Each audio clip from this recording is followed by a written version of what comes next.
کتابوں کا احترام۔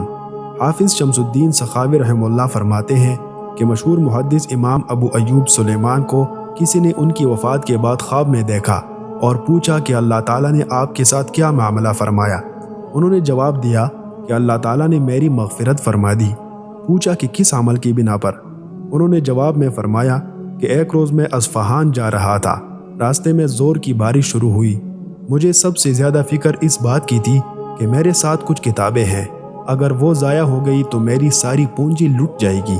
قریب میں کوئی ایسا سائبان یا چھت نہ تھی جس کے نیچے پناہ لی جا سکے، چنانچہ میں نے اپنے جسم کو دوہرا کر کے کتابوں پر سایہ کر دیا تاکہ وہ حتی الامکان بارش سے محفوظ رہیں۔ بارش ساری رات جاری رہی اور میں ساری رات اسی حالت میں بیٹھا رہا۔